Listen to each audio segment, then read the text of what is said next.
Welcome, everybody. So glad to have you here. I'm Christian Peter with Dark Horse Commercial. What we're going to be talking about today is a subject I get asked about all the time.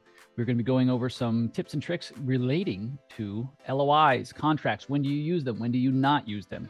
Right? In this episode of Podcast Goodness, we're going to tell you what you should be doing and how to save yourself a lot of time and a lot of deals. Stay tuned for this.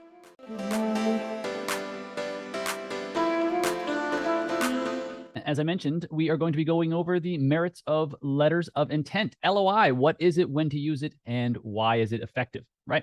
So first I want to preface this by saying LOIs, they are useful to a certain degree in certain situations, but they're not universal where you absolutely have to use them. So what we're going to do is we're going to go over the definition, the pros and cons and so forth, and when the right time to use them is, right?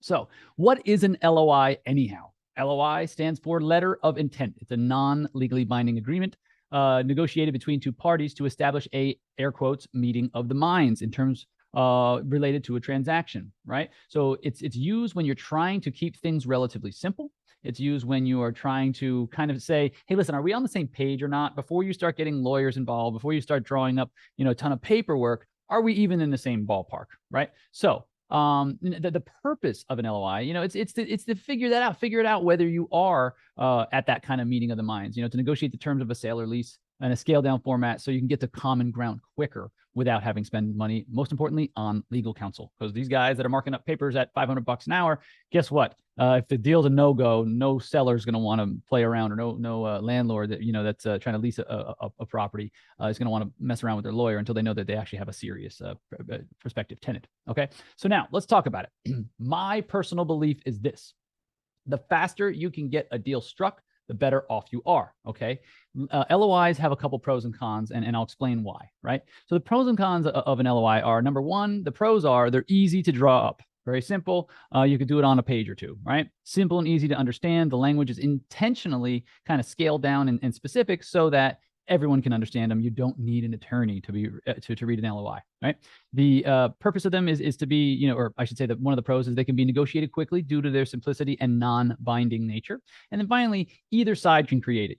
If let's say you're working with a tenant, it would be called a letter of intent. Okay, if you're working with a landlord, it'd be considered a request for proposal, an RFP, right? Basically, or I'm sorry, it would be a proposal, right?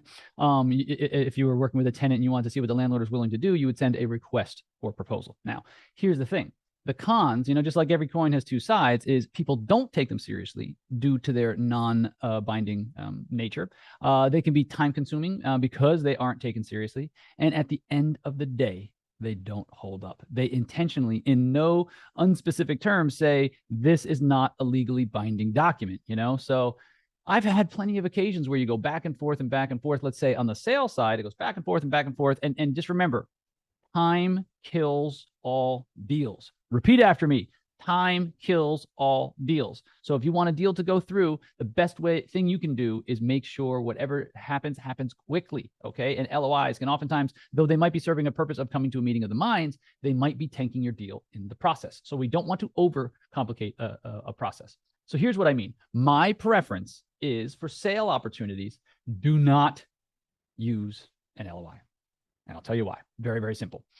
If you are a buyer, you don't want to send an LOI back and forth for 2 or 3 weeks, dialing in certain little commas and details and stuff like that, only to then say, okay, great, now we're going to write it up and then negotiate it twice, right? There's no sense in doing that. So when I'm working in the capacity of a listing agent, if a buyer's agent comes to me, I say a very specific script. It's like, hey, Charlie, I understand that you guys are interested in making an offer. Can I give you a little bit of advice in terms of what will make it happen, the quickest? I've been working with this seller, on other transactions and stuff like that. And we've gotten other offers on this property. I can tell you, if you want to put your best foot forward, here's how we do it. Okay. Number one, I highly recommend that if you are going to be utilizing financing, you give 2 proofs of the ability. We want to make sure that you guys are ready, willing, and able, because the seller, he had a bad experience before. Someone got the property tied up, and at the end of the day, they didn't have the money for the down payment, or they didn't have the money, or they didn't have their financing figured out. So if you could show us, number one, that a proof of funds letter from the bank showing that your client has the money liquid that he or she would need at the closing table. And number two, if you could show some sort of pre-approval letter, and in commercial, we don't oftentimes have pre-approval letters, but we will have like, some sort of paperwork with the bank showing that some sort of effort has been done. We don't want people starting from scratch once they get the property under contract. They want to know that, yeah, can this guy borrow a couple $1 million? Yeah. So even though we don't have kind of like necessarily a pre-approval letter, because oftentimes it'll be subject to the property, oftentimes like when you're buying a house, like they're lending on the person and also the house, but they're lending on the person,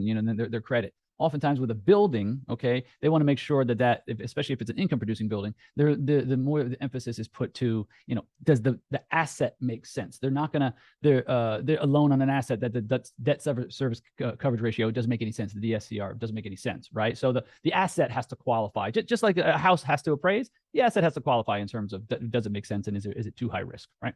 So that being said, you want to make sure that when people are bringing an offer, they're bringing, showing proof of funds that they have the money for the deposit, and some sort of paperwork with the bank saying, hey, listen, we've been in talks, we've loaned with the bank before. This person can pull off deals up to such and such size. Whatever you can get from them, the better off you are, right?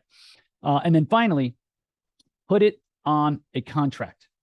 Put it on. Do not send an LOI. You can just tell them, hey, listen, the seller is really resistant to LOIs. If you want this deal to go forward, this is the best way to do it with this buyer. I'm telling you, I've done other deals with them before. This is the best way to work with this seller, right? So what you tell them is, listen, put it on a contract, because the only thing that has to happen when the buyer presents proof of funds, proof that they have some sort of they've already started the lending process, and then they have a contract with everything stipulated. The only thing that has to happen is the owner has to sign that contract, initial it on each page, and go. You are under contract, ready to rock and roll, as opposed to utilizing an LOI, going back and forth, back and forth, back and forth. People get tired. People start looking at other deals. People start whatever. They get bored. Who knows? So you want to make this thing as quickly and streamlined as possible. So if you ask for those 3 items, that's going to not only speed up the process. Putting it on a contract, it really speeds up the process, but it also allows it, once it goes, boom, you got everything you need on a silver platter. Okay. Now that's on the sell side. I should say that's on the sales side of things, right? On the leasing side of things, it does make sense to have an LOI. Here's the reason why. With leasing, you do not want to negotiate a lease back and forth and back and forth and back and forth if you don't even know whether the rate, whether the term, whether the annual escalations, whether like options, before you've hashed all that stuff out, right? You want to have a meeting of the minds already established before you start bringing in the lease and the attorneys start to redline it and start playing with commas, apostrophes, and periods. You with me? So very, very important. So that's where the LOI is appropriate, in my opinion. Okay, LOI it should not be utilized for sales, right? If you really want to streamline it, if you want to be able to crank out deals, the fastest way to do it is go straight to contract on the sales side. But on the leasing side, it's definitely, you have to use an LOI. It is a necessary evil. So what does that look like? It's a page and a half, and it's going to have about 6 details, right? It's going to have commencement date, right? It's going to have a term, okay, the term of the lease. It's going to have annual escalations. It's going to determine what kinds of escalations, because there's a few different escalations you can have. You can have percentage, okay? You can have flat rate, you can have CPI, which means it's indexed to the consumer price index. And in an inflationary time like we are in now in 2023, with inflation, bouncing back and forth between 7.5%, 8+% the last, 6 months, you don't want to just have like a standard 3% increase like it has been the previous 10 years, right? You want to have something, if you want to protect the landlord, you want to make sure that you have a CPI index in there. But that's another subject for another day. What's important about LOIs is, like I mentioned, you have your escalations. You want to know what the price per square foot is, and then you want to know what kind of lease you're going to have. Is it going to be triple net? Is it going to be a gross? You got to make sure that these things are hashed out so that there's an understanding of what happens beforehand, right? Also, any tenant improvements, different things that the landlord might need are also important to be noted in there, right? You don't want it to be basically a whole lease, but you want to have like the major chunks, like the 6 items that I mentioned. You want those to be outlined out there. Some of the finer points you can go back and forth about in the lease, but for the most part, you want to make sure that the big items are covered. Now, the best way to present it is when you present it, instead of just saying yes or no, it doesn't work, just say, okay, fine. Hey, Johnny, I'm working with this client. They are XYZ ABC. In fact, here's their website if you want to check it out so they can understand, that this is a good, solid client. If you're working with a tenant, tell the broker how long they've been in business. If it's beneficial, you don't want to tell them it's a startup if it's not beneficial to them. But if they've been in business 25 years and the second generation just came and they're growing the business, these things are beneficial, right? So let them know the size of the company, how long they've been in business, and so on and so forth, what they do, a little bit of description of what the company does, how long they've been at their previous facility. If you, in an email, give this to the landlord representative, it'll help give a little bit of context, because I'm a landlord. And the first thing I want to know from a broker that brings a tenant is how long have they been in business? Where are they currently located? What are their references, right? So the more this information that you provide, the quicker this is going to happen, okay? So the quicker that the deal, you'll come to a meeting of the minds. So send over the LOI and explain to them, hey, listen, if anything doesn't work, just have them cross it out, initial it, and change it right then and there. Because again, with an LOI, if you want to get things done quickly, instead of going back and forth, you just say, hey, mark it up the way you want it, and then we'll see if it's acceptable to us. If it's acceptable to us, the tenant just initials it, and boom, we are one step closer to get the LOI done. Once the LOI is done, then you proceed to bring in the legal department, or what we like to call affectionately the deal killing department, because I've had many a deal blown up by an attorney that they just wanted to kind of beat their chest and beat up the transaction. Remember, guys, okay, keep deals. Oh, let me say this. If you want to close a lot of transactions in the shortest amount of time possible, keep the attorneys out of the process as long as possible. I'm not saying don't recommend your client doesn't have an attorney, but I would say keep them out until they are absolutely needed. You do not want an attorney taking a hack at your LOI. Okay, why? Think about it. Attorneys get paid by the hour, number one, and they want to justify their fee, number two. So if you give an LOI to an attorney, so what you want to do is you want to keep your LOI as simple as possible. You don't want to get too detailed, because if you do get too detailed, the owner's going to get scared and they're going to say, hang on, let me send this over to my attorney. And then the attorney's going to charge them $500. They're going to look for stuff to beat up because they have to justify their fee, right? They're going to have to put a whole bunch of red on it, and it only complicates the process. So as much as you possibly can, keep the attorneys out until it's time to draft the lease and they actually have something that is legally binding to look at, right?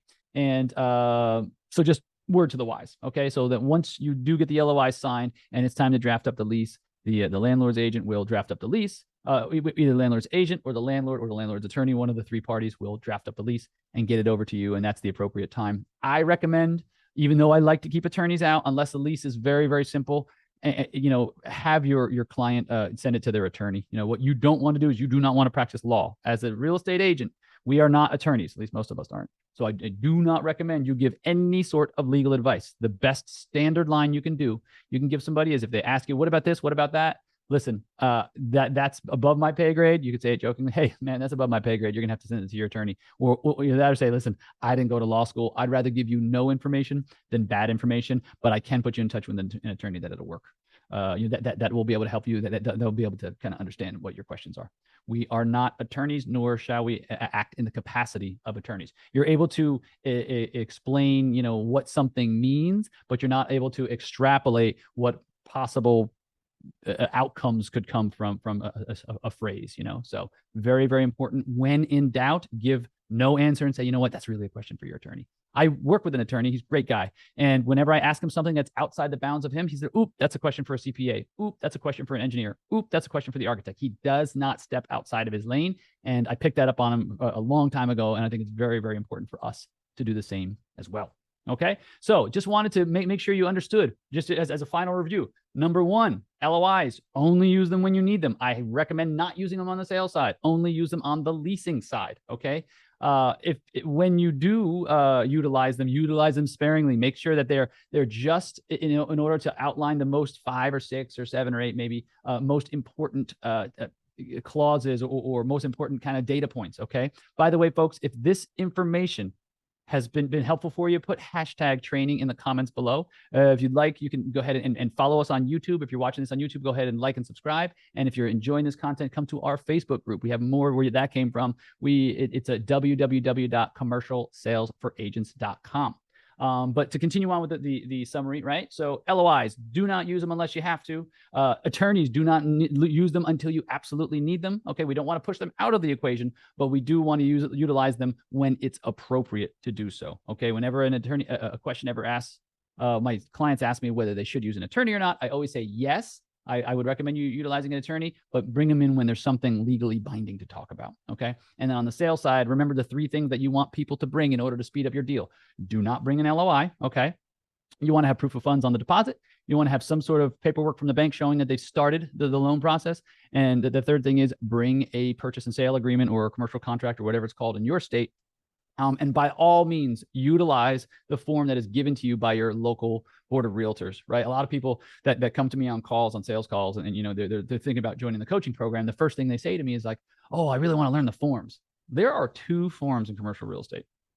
There's the LOI and there's the purchase and sale agreement, right? It's very, very simple, but I can't tell you, probably about 30% of the people I get on the phone say, oh yeah, I don't understand all the forms in commercial. It's not that big a deal. Every once in a while, you'll get someone wanting you to sign an NDA or, some sort of confidentiality agreement, but that's an anomaly. I mean, not an anomaly, but they're not nearly as common in place. That's maybe 20% of the time, maybe. And it's all in English. Just read it, make sure you know what you're signing. But most important for you to understand is what LOIs and what purchase and sale agreements or commercial contracts do. Okay. So if you folks, if this is helpful for you, this information is helpful for you, be sure to follow our podcast at Commercial Sales for Agents on YouTube. We're also on Spotify and Apple as well. And if you'd like to learn a little bit more about how we teach students, because this is just the tip of the tip of the tip of the iceberg, go ahead and follow us and reach out to our team, and we'd be sure to help you. We have a 6-month coaching program that walks you from every single step of the process and shows you we crank out high-performing listing agents. So if you understand fully